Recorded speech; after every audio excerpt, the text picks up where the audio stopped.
What a way to get started this morning. Thank you so much to Jody and the Brolga Dance Academy for kicking things off for us this morning here at Department of Planning, Industry and Environment's first National Reconciliation Week event in person. I've had the privilege to, firsthand see through my friends whose children are a part of Brolga's programs, the impacts that their work has in terms of connection to culture for our young people. So I just want to acknowledge and thank them for their work that they're doing, not just in the performing arts space, but for our young people as well. I just want to take a moment to probably digress from my speaking notes about Reconciliation Week today. To acknowledge that yesterday has been a really significant date on our calendar here at DPI, particularly for our mob here as well, at DPI and in our Aboriginal communities too, with Sorry Day having just been yesterday. Sorry Day is a day that, for many of us is a hard time and a day of sorrow and reflection. And for many, particularly non-Aboriginal people, it can be confused as a day of, recognising the past, and it can be forgiven because it's synonymous with its connection to the anniversary of the Bringing Them Home report. And whilst much of that is true, it still remains a day on our calendar each year, a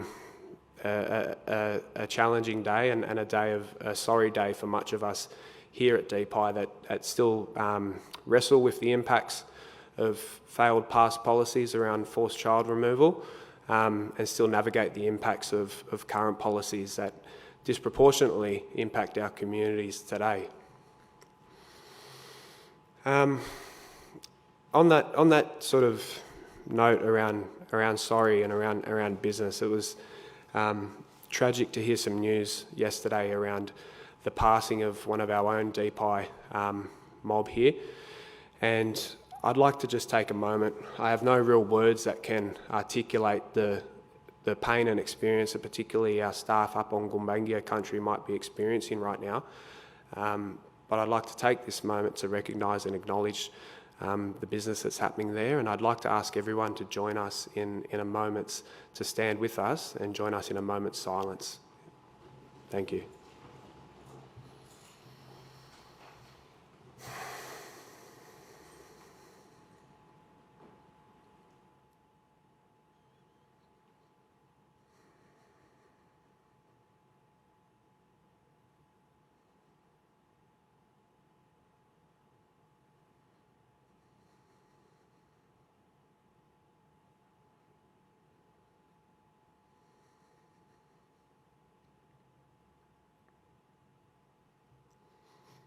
Thank you.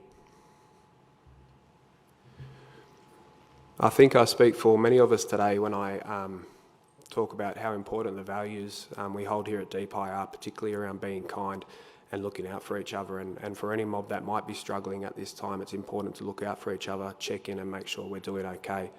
It goes without saying that there is a suite of support that's available here at DPI, and should anyone need any support for anything that they might be dealing with at the moment, so please reach out as well. So National Reconciliation Week. Here we are. More than just a word, reconciliation takes action. This theme is timely for DPI. In the last 12 months, we've been able to see some significant progress when we talk about action when it comes to Aboriginal outcomes. Here at DPI, we've seen the launch of Our Place on Country. Our Place on Country is really a cornerstone piece of work for DPI in terms of providing a blueprint for the whole of the cluster in terms of how we take our business, look at what the principles are within that strategy, and make sure that our work is aligning to achieving the best outcomes for our communities across New South Wales. Thinking about today and this theme, I reflect on pieces of work like the Roads to Home program. That program is essentially led by a staunch Aboriginal team and leadership that's addressing legacy issues of failed past policies in New South Wales. It's about infrastructure upgrades in discrete Aboriginal communities known to our families and our people more commonly as missions and reserves. And this team works staunchly alongside community at a local level to co-design and lead what those infrastructure upgrades look like for them. But there's still much work to be done, you know.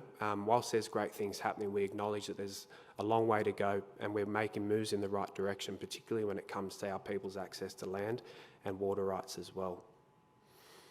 Since my time here at DPI, I've seen a significant recognition and investment and acknowledgement of our people's role in caring for country. I think of programs like the Cultural Fire Burning Program in the Aboriginal strategy space as something that really reaffirms that commitment.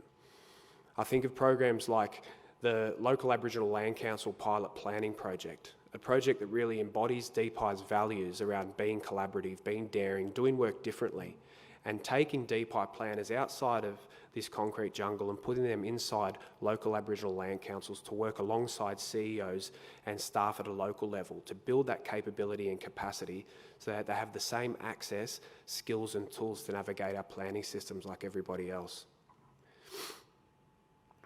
Whilst significant work has happened and we're gaining momentum, there's still much work that needs to be done. For us to continue to move in this direction and to achieve the ambitious outcomes that we've got, we need the buy-in, the commitment and the dedication of all our staff here at DPI, Aboriginal, non-Aboriginal and everything in between, no matter what level you're at.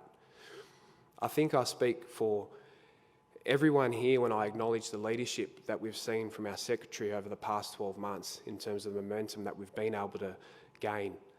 I think many of us can probably take some of those values and traits, particularly around truth-telling, around justice, around access and around equity, and be able to pull those into our own ways of doing and being here at work and at home as well. So what I'd like to do next is I'd like to introduce someone very special to me, someone who I've had the privilege of knowing for a very long time since I was a young boy growing up in Glebe and Redfern.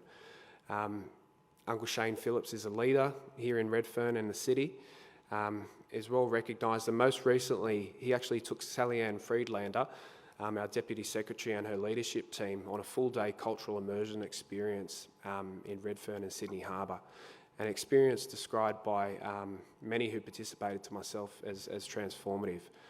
We're privileged to have him here with us today to deliver an acknowledgement of country and share his own reflections on reconciliation in action. So please join me in welcoming Uncle Shane to the stage.